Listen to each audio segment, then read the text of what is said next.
renova a cada manhã. Ou seja, Senhor, seu perdão, a sua graça, as suas misericórdias nascem com o sol.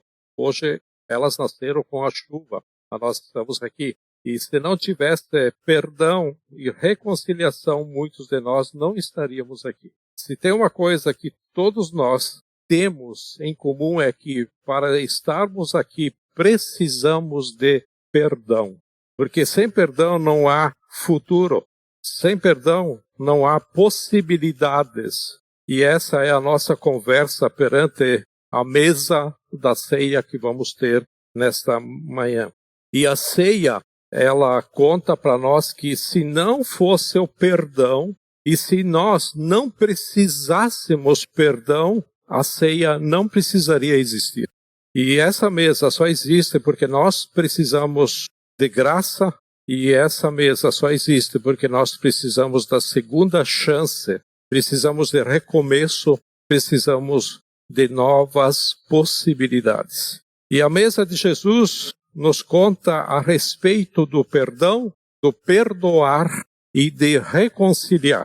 E Jesus ensina isso sobre o perdão em Mateus capítulo 18.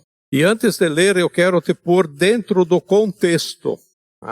Jesus ele começa a falar de um perdoar o outro, da importância de perdoar o outro.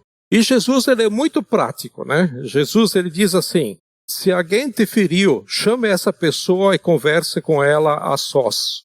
Se ela não te ouvir, chame uma testemunha para ir com você. Se ela não te ouvir, peça ajuda ao grupo, à liderança, à igreja. E se ela não te ouvir, expõe ela como alguém rebelde e que não faz mais parte. E Jesus está dizendo, não desista da reconciliação, não desista do perdão, vá atrás do perdão. Então vamos abrir nossas Bíblias em Lucas capítulo 18. Isso que eu falei para você, introduzir para vocês, está no versículo 15 a 17. Mas nós vamos ler do versículo 21 em diante. E os discípulos estão ouvindo isso. E aí o que acontece? E aí ouvindo isso, ouvindo Jesus falar, Pedro, ele se aproxima e ele pergunta. Então Pedro aproximou-se de Jesus e perguntou, Senhor, quantas vezes deverei perdoar o meu irmão quando ele pecar contra mim? Até 7 vezes? Jesus respondeu, eu lhe digo não até 7, mas até 70 vezes 7. Até aqui. O que Jesus respondeu é para não ter matemática. Não é para você contar quantas vezes você está perdoando o outro. E Jesus está falando que não há limites para o perdão. Pedro, não coloque final do seu perdão. A fonte do perdão que flui para que eu te perdoe e você me perdoe, a fonte é a cruz de Jesus. E essa fonte, ela não seca, ela não escasseia. Esse amor, ele não acaba. Essa graça, ela não tem fim. E assim como o sol nasce pela manhã, por isso que eu citei antes aquele versículo, né? A graça, a misericórdia, o amor, o perdão, a bondade de Deus nasce junto com o sol. Parece ser impossível, ele dá vontade de dizer para Jesus que isso funciona no mundo dele e no nosso não. E Jesus continua no versículo 23, 24 e 25. Por isso, o reino dos céus é como um rei que desejava acertar contas com seus servos. Quando começou o acerto, foi trazido à sua presença um que lhe devia uma enorme quantidade de prata. Como não tinha condições de pagar, o Senhor ordenou que ele, sua mulher, seus filhos e tudo o que ele possuía fossem vendidos para pagar a dívida. Até aqui. Esse cara tem uma dívida que é tão grande, mas tão grande, que para pagar a dívida dele, ele tem que vender a esposa, os filhos, tudo o que ele tem e a si mesmo. Ou seja, acabou tudo desse cara. Não há futuro, não há mais vida, não há mais esperanças, não há mais possibilidades. E acabou com a esposa, com os filhos e com ele mesmo. Acabou com tudo. Acabou com a vida. Só que quando ele foi cobrado, ele diz o seguinte no versículo 26 e 27. O servo prostrou-se diante dele, diante do Senhor, né? Ele implorou: tem paciência comigo e eu te pagarei tudo. O Senhor daquele servo teve compaixão dele, cancelou a dívida e o deixou ir.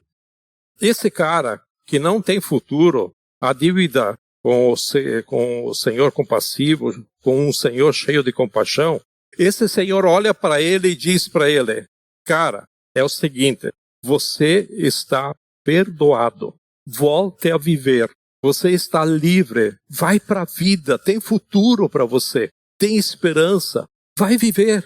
Praticamente foi uma ressurreição que ele teve aqui, né?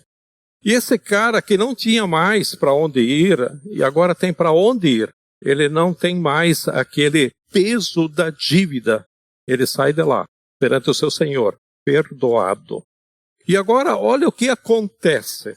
Esse servo, que acabou de ser perdoado, ele sai e encontra o conservo. Versículo 28. Mas quando aquele servo saiu, encontra um dos seus conservos, que lhe devia 100 denários. Agarrou-o e começou a sufocá-lo. Algumas traduções dizem que começou a espancá-lo, dizendo: paga-me o que me deve. O cara acabou de ser perdoado, ele que custaria a vida dele, da esposa, dos filhos, tudo que ele tinha, e ele sai daí e vai direto para a pessoa que estava devendo para ele e começa a sufocar o cara. E o conservo fez a mesma coisa que ele fez, versículo 29 até o 35. Então o seu conservo caiu de joelho e implorou-lhes: tenha paciência comigo e eu lhe pagarei. Mas ele não quis. Antes saiu e mandou lançá-lo na prisão até que pagasse a dívida. Versículo 31. Quando os outros servos, companheiros dele, viram o que havia acontecido, ficaram muito tristes e foram contar ao seu senhor tudo o que havia acontecido. Então o senhor chamou o servo e disse: servo mau, cancelei toda a sua dívida, porque você me implorou. Você não devia ter tido misericórdia do seu conservo como eu tive de você? Irado, seu senhor entregou-o aos torturadores. Algumas traduções dizem aos seus verdugos, né? Torturadores, até que pagasse tudo o que devia. Assim também lhes fará meu Pai, se cada um de vocês não perdoar de coração o seu irmão. O que está acontecendo aqui é alguém que é perdoado se nega a perdoar. E isso acontece quando quando a pessoa pede perdão da boca para fora, tá? Não sendo de coração, não sendo verdadeiro. E a prova disso você vê no comportamento dela, nas atitudes dela, durante pouco tempo depois ou muito tempo depois. Então, sem perdão, não há futuro. E quando o servo não perdoa a dívida do seu conservo, o conservo vai para a prisão. Ou seja, quando você e eu não perdoamos alguém, a gente aprisiona aquela pessoa. Aquela pessoa fica presa na nossa falta de perdão, na nossa falta de misericórdia.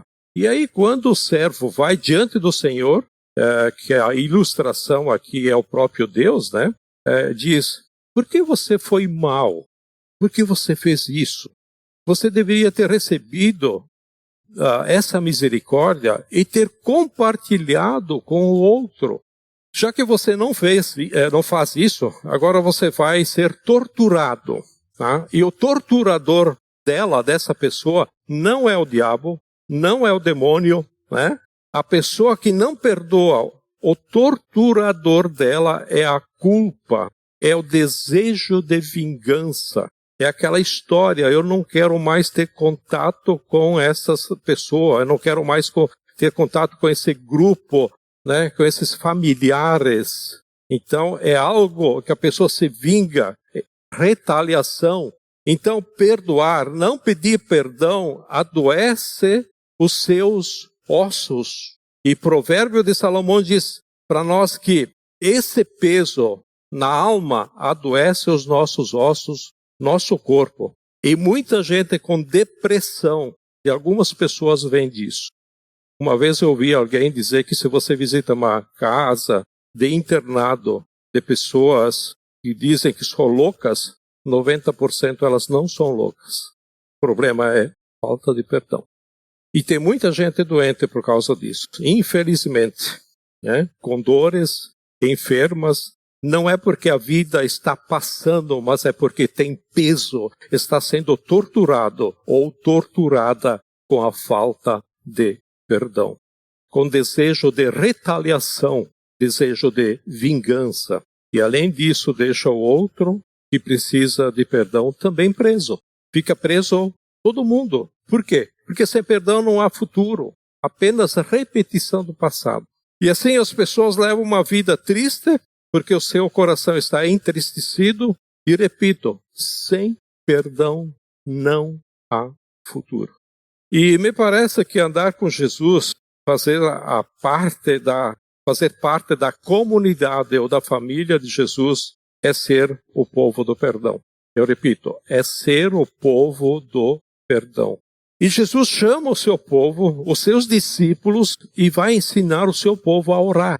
E quando chama o seu povo a orar, o que ele diz? Quando forem orar, orem assim: Pai, perdoa as nossas ofensas, assim como nós perdoamos aquele que nos ofendeu. Pai, perdoa-nos, assim como nós perdoamos os outros.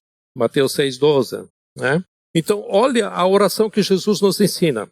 O caminho de Jesus é o caminho do perdão. Seguir Jesus é estar ocupado intencionalmente em perdoar.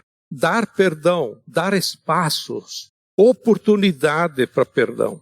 E na hora do sofrimento, os seguidores de Jesus são aconselhados a olhar para a cena da cruz.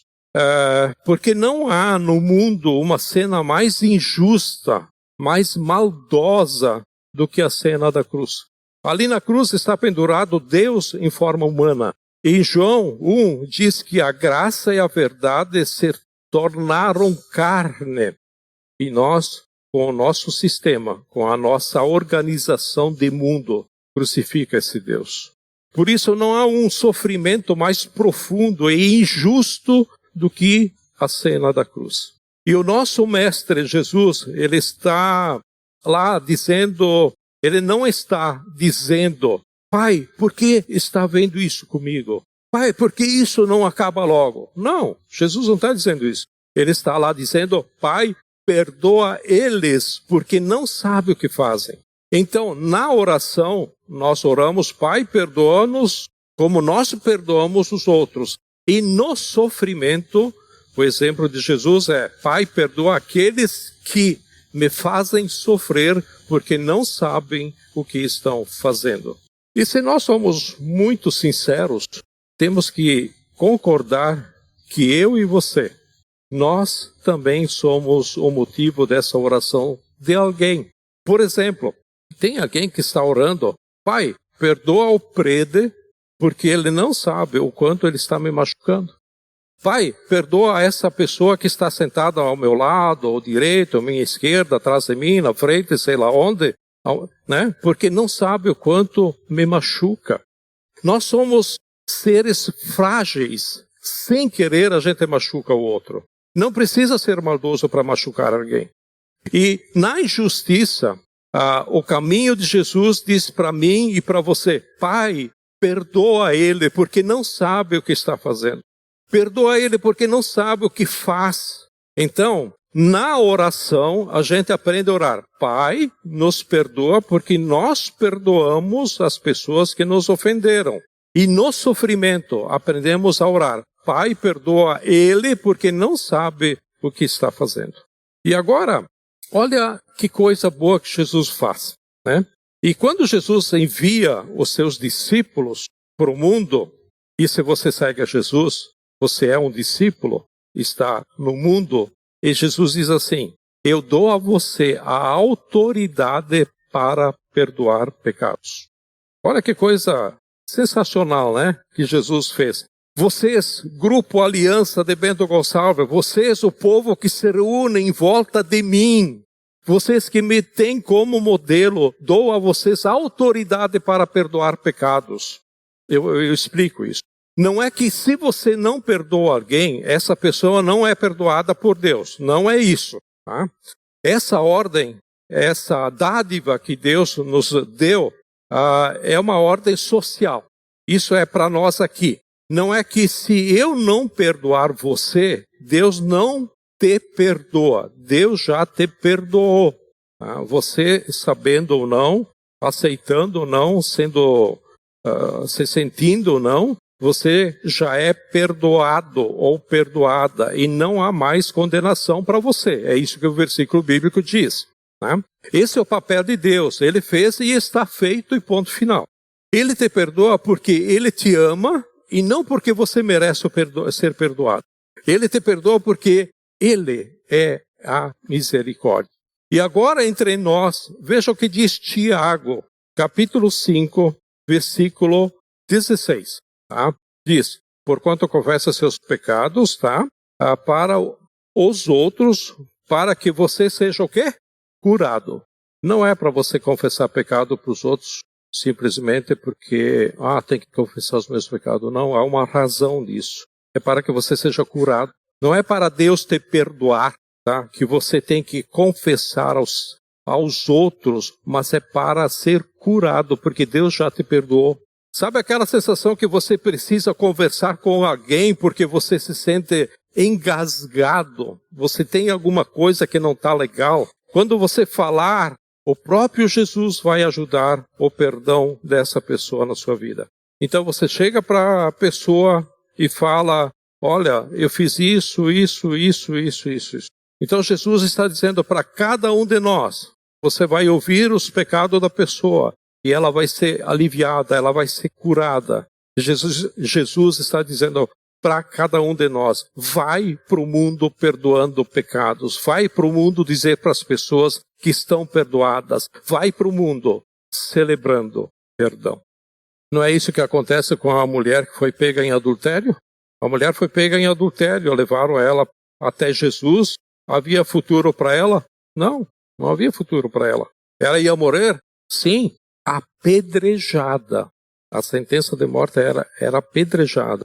E vocês conhecem muito bem a história, né? Jesus olha para o povo e diz, quem não tem pecado que atire a primeira pedra. E todo mundo começa a ir embora. Fica Jesus e a mulher, né? E Jesus olha para a mulher e pergunta, alguém te condena? E ela diz, não. E Jesus diz, nem eu. Há futuro para você. Vais e não peques mais.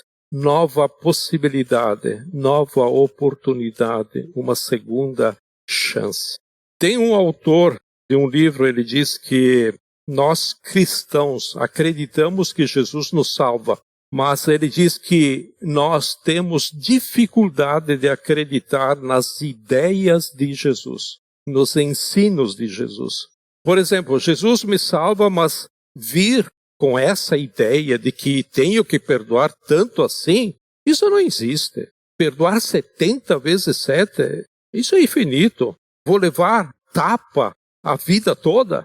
Repara que a gente acredita que Jesus é o Salvador, mas não acredita no que Ele ensina. Ame o seu inimigo, mas como assim?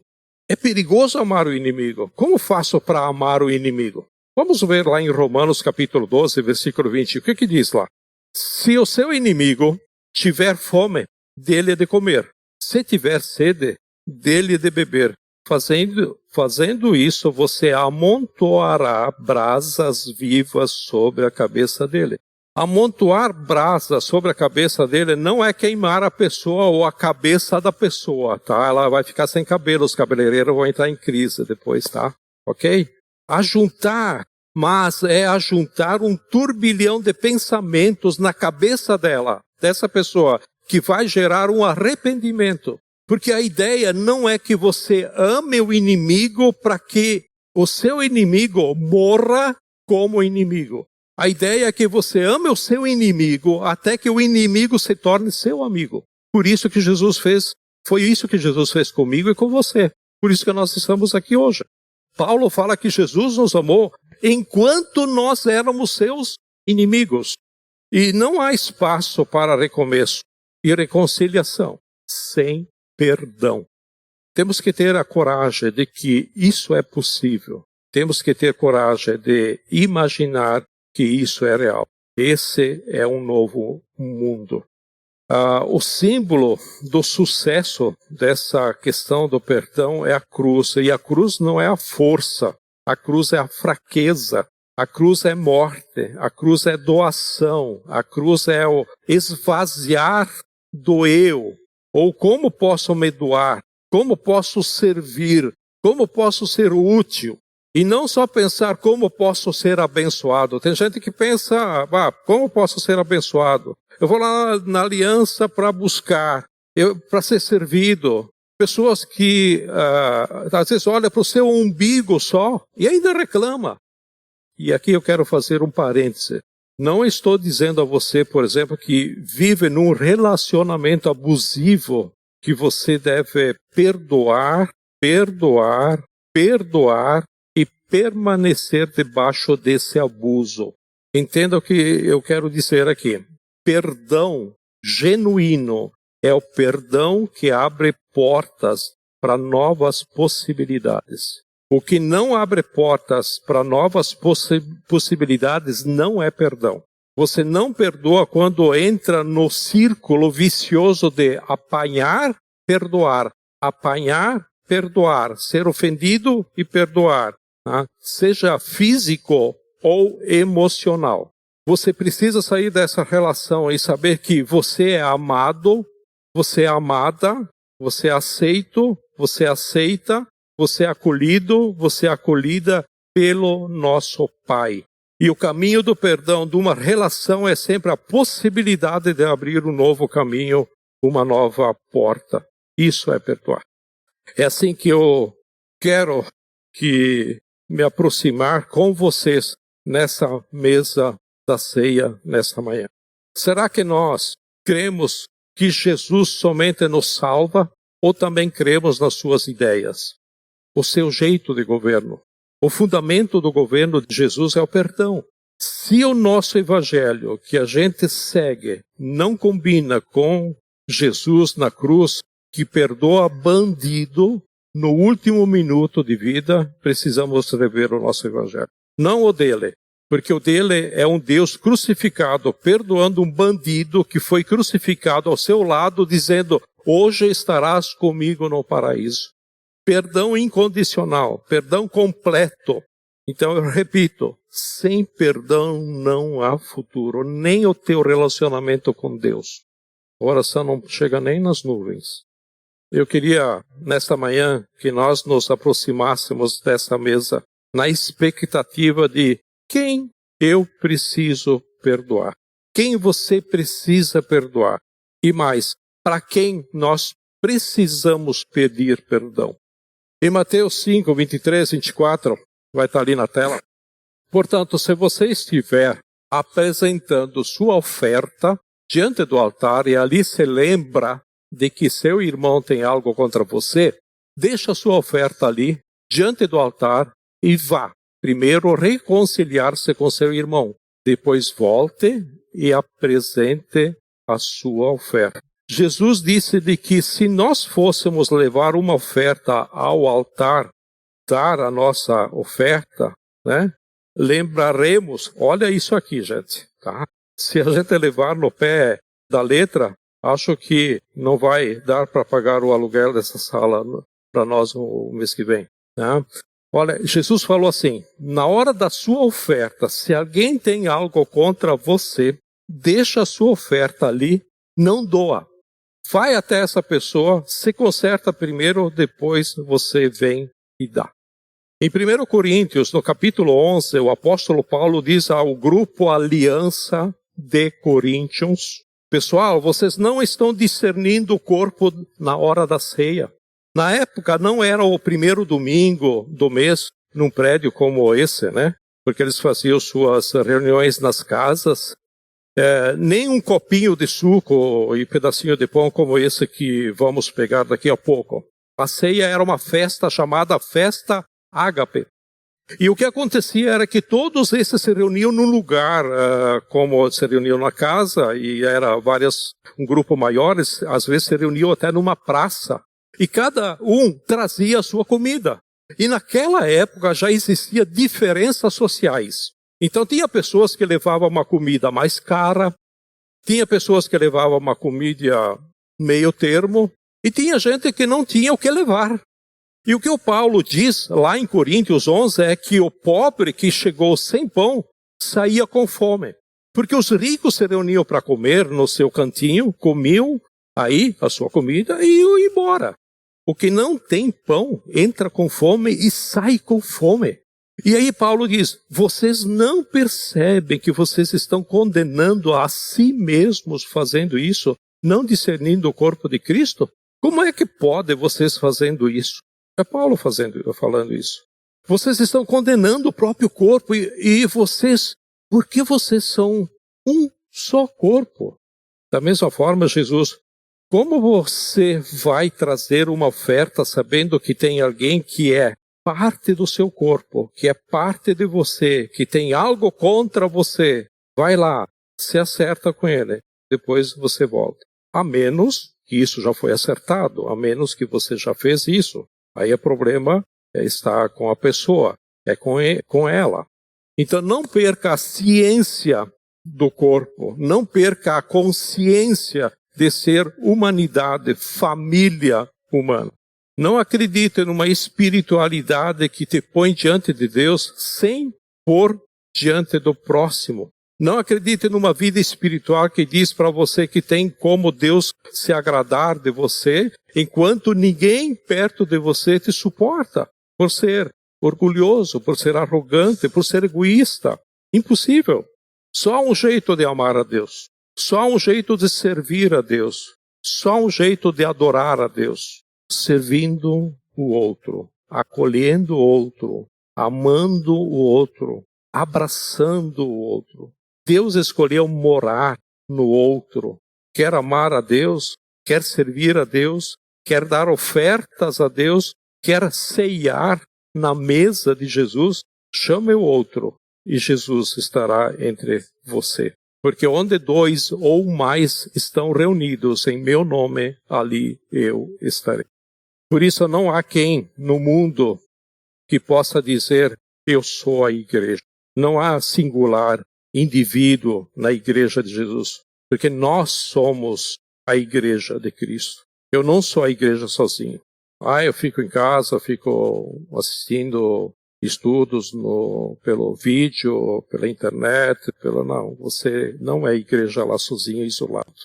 Não é. Jesus deixa isso bem claro. Eu não sou a igreja sozinho. Você não pode ser a igreja sozinho.